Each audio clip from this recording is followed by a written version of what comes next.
Hi, everybody.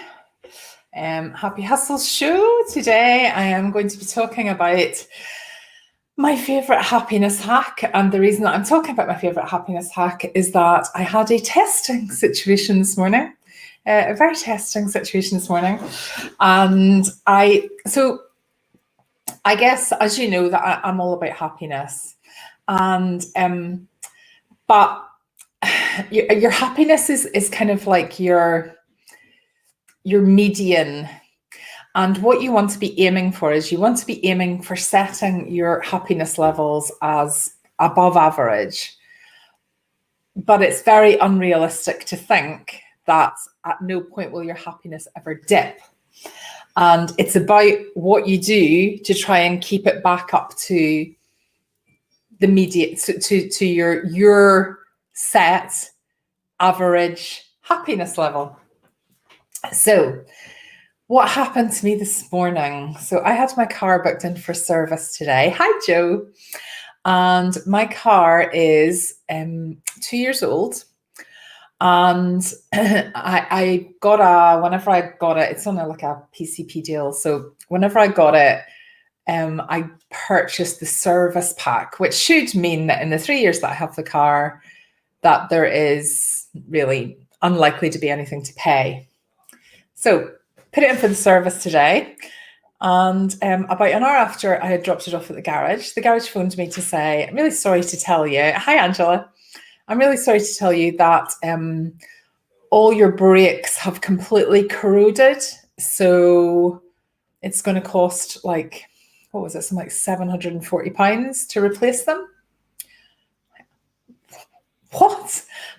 The car's 2 years old. Like the car's 2 years old, and the chap in the garage said to me, "Yes, I suspect you probably haven't been driving it as much as you usually drive it over the past few months. So it's probably just because it's been sitting, like not being driven." I'm like, what? So this is a new car that when you don't drive it, the brakes just totally corrode to the point where he went, I'm sorry, I can't even let you take it away because it's too dangerous to drive it. Like, right, wait a minute. I said, so are you telling me that this has happened because of lockdown? And he went, well, obviously you've not been driving the car as much. I'm like, okay, but nobody's been driving the car as much. So are you telling me that the likelihood is that this is happening to a lot of people, a wide amount of people? Why haven't I seen this on the news? And he's like, oh, well, it's just like a brakes thing. And if you're not driving your car regularly, that's what happens. That's what happens. And it's not that I've not driven my car, right? I'm back on a rant again, but I'll tell you how to get back to happy. I have driven my car because I've gone to the supermarket and I've taken the kids places. And so it's not that I've not driven it. I just haven't driven it as much as I usually do, like most people over the last 6 months. Anyway, he said to me, I said, so this must be a Nissan thing, surely. And he went, well, we have had a number of other cars with the same challenge. I'm like, okay, so surely that would be covered by Nissan. And he said, no, it's not something that's covered under warranty. So as I say, it's going to be £700 plus whatever. I'm like, no, I don't think so. Like, no, I'm sorry, I don't think so. I said, so tell me how do we now? Luckily, I train people in assertiveness and difficult conversations, so I've got all the tricks up my sleeve. So, and one of the things that is most useful in that is to not be raging. So it's like breathe. And like I don't think he's lying. I don't think he's lying that because he was to send me a video of it, but he didn't. But I don't think he was lying. But it's just like not acceptable. Like if someone buys a piece of jewelry from me and then it tarnishes within a reasonable amount of time, I wouldn't go, I will fix that for you and I will charge you £800 to do. Like, what? Anyway, so bit of a long story. I will get it resolved. It will be resolved because I will not be paying that money. And I might end up with a different car. That could be one way out that I've kind of worked through in my head. But anyway, the point is that this morning, I wasn't feeling happy. So I was listening to myself, and my husband went, right, okay, Julie, I've heard you. So like, don't really know what we can do to fix this. Like, right. Anyway, once I had been back to the garage and had a further chat with them, and now they're sending the evidence off to Nissan head office to get some sort of feedback from them. And I'll find out tomorrow what Nissan head office had to say about it. But if Nissan head office don't agree with the garage, then they'll be dealing with me and it will be sorted. In a nice way. I'm reasonable, but I'm not prepared to be taken advantage of. Anyway, so this is what my morning was like. And I hate feeling like that. I hate feeling anything other than joyful, as you know. So I was like, right. So I'm in my head, I'm going, right, Julie, get yourself, what do you need to do here to get yourself back to feeling in a happy state? Because as you know, it impacts everything. You know, it was impacting my whole day. I wasn't having a good day, and I don't like not having a good day. Anyway, so I came back to my house with my car that was a death trap, and I opened up my emails. And I had an email from Buffer. Now, I don't know if you've heard of Buffer, Buffer. I know I've got a weird accent, so I feel like to spell things if I'm telling you something specific like that. Buffer. It's a social media scheduling tool, or what's the word? Website tool. So anyway, if you Google it, buffer.com, it's a way of scheduling your social media posts, right? And I use it, and it's really good. It's really good, actually. There's a whole load of different providers that do the social media scheduling thing, but I quite like Buffer. Anyway, they sent me this email today, and it was just one of their standard marketing emails. But in the email, the first thing that caught my eye was the title was, and I've got it on the side here, which I'm looking over because I'm reading the title to it. It said, Happiness Hacks, the 10 most unexpected ways to be happy backed by science. And I'm like, okay. Now, probably like you, a lot of marketing emails I get into my inbox and I either just delete them or I scroll past them, or sometimes I'll file them to read later, but I get a ridiculous amount of emails because I sign up for stuff all the time. Anyway, I don't really usually read the Buffer emails, but this caught my attention because I was in the state of mind where I wanted to feel happy. So let me tell you what it said. And this has really made me want to recommend that you all use Buffer. So here's the first paragraph. We love happiness at Buffer. We have renamed customer support as customer happiness. I'm like, oh, this is right up my street. The next line says, happiness is baked into our culture and our values and the DNA of every person that works on the team. Buffer, a social media scheduler, is all about happiness, right? So what is the difference between Buffer and all the other social media schedulers? Before, I would have told you that I chose Buffer because I didn't really like some of the other ones that I tried, and it's sort of, it's not amazing, but it's fine. It's quite easy to use. Now, reading about Buffer's values, I love Buffer, like immediately. So so a great example of a good marketing email as well. I'll come back to that, Barbara. So I'm thinking, okay, right, I want to feel happy. My social media scheduler has sent me a marketing email, and I'm going to take this as a sign, and I'm going to have a look and see what I need to do to feel happy, because I was still feeling a bit like, right, what am I going to do? So this is what it said. Keep your happy friends close geographically.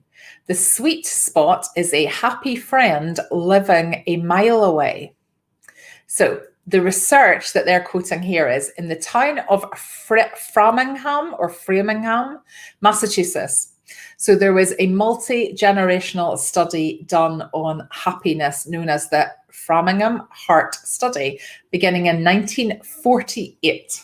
So the study has tracked 3 generations of Framingham residents and all of their offspring, to discover how happiness moves amongst a population. How interesting is that? So here's where, this is the whole reason why I want to do psychology. I find that stuff fascinating. Imagine doing that experiment. That would have been just amazing. Anyway, lots and lots of different outcomes from this experiment, or findings from this experiment, but there were 3 that just really jumped off the page to me when I was reading the email, and 3 that I thought, okay, this is what I need to do. So the first one is proximity. Happy people spend lots of time with other happy people. Now, when they were looking at this in 1948, this was a physical thing. So this was about, that was why the study is talking about living within a mile of a happy friend, because it means that you're likely to be able to see them and to meet up with them and to interact with them. But actually, I think if you bring this up to 2020, that can just as easily be done online. It's about that kind of interaction, that human-human interaction. Second finding, individual happiness cascades through groups of people like contagion. Like coronavirus, individual happiness cascades through groups of people, because contagion is very much has a negative connotation at the moment, and understandably so. But actually, it did make me go, okay, so at the moment, we're all about avoiding the infectious situations, but actually for happiness, we want to be, once it's safe, we want to be out there infecting people with happiness. We want to be really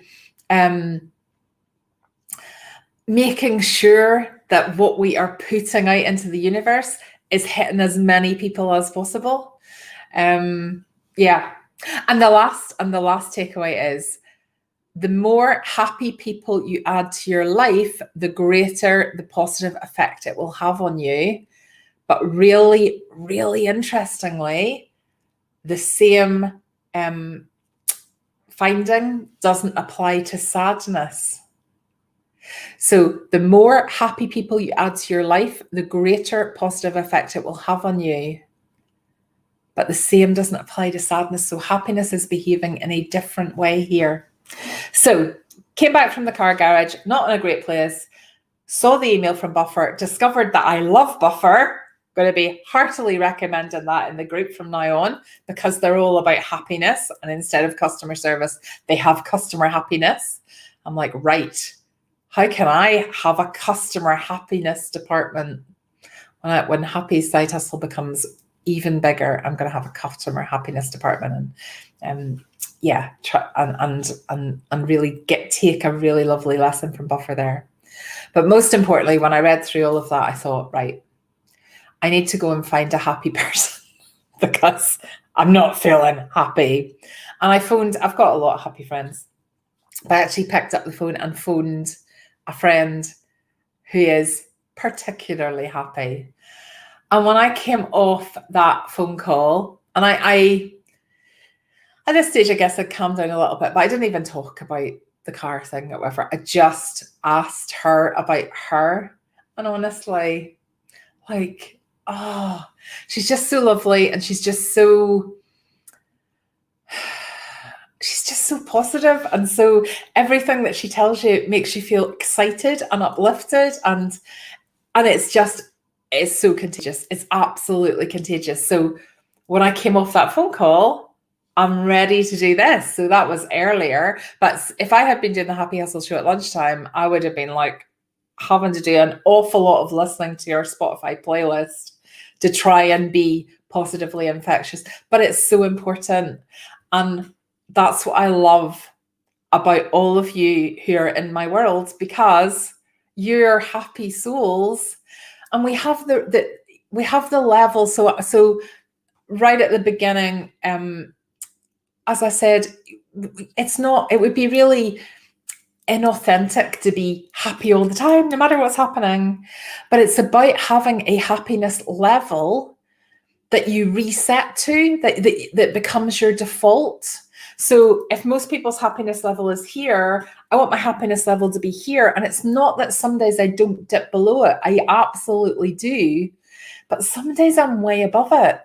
And my general, hi Haley, my general level of happiness is high compared to the average in the population.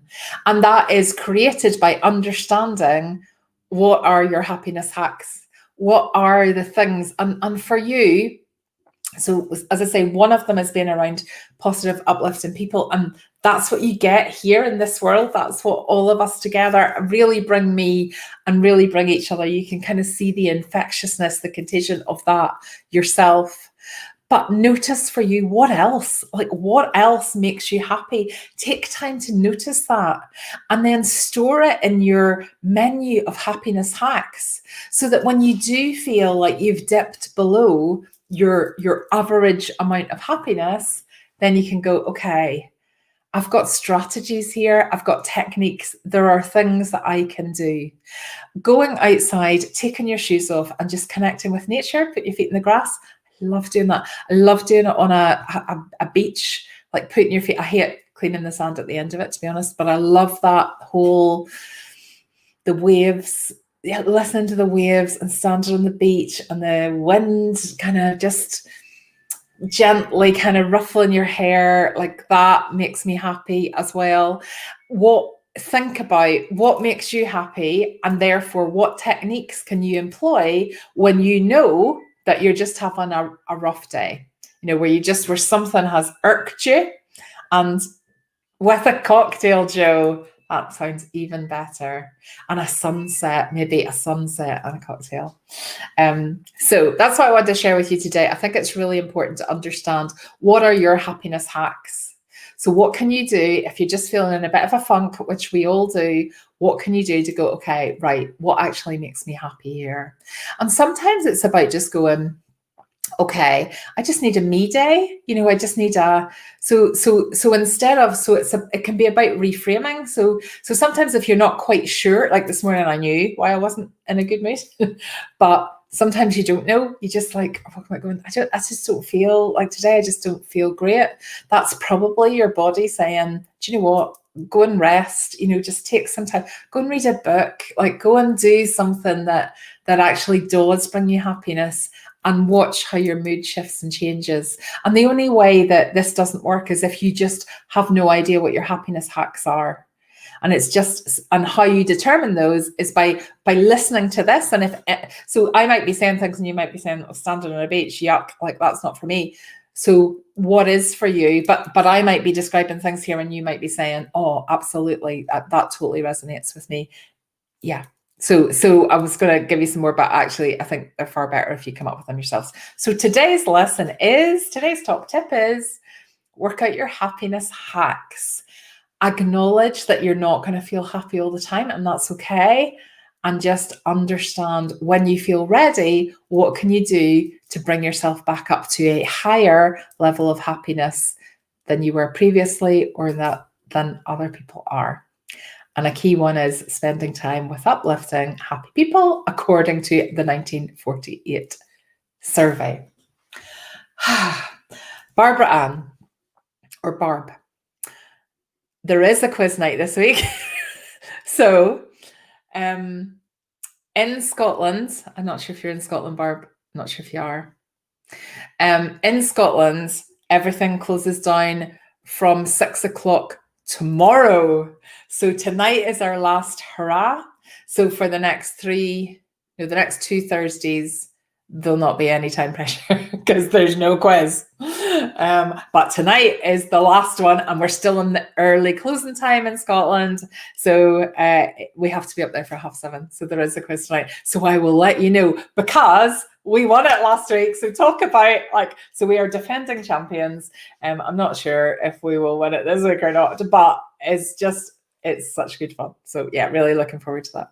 Haley, you sing on the way to work in the car to find your happy mood. That's brilliant. And actually the physical act of singing as well, not just listening to music, but the singing and dancing thing really changes your state, really changes your energy. So that's a brilliant hack, Haley. And again, everybody, it's just about, you'll all have them, but it's bringing them into your consciousness and having them in your toolbox, so that you can choose.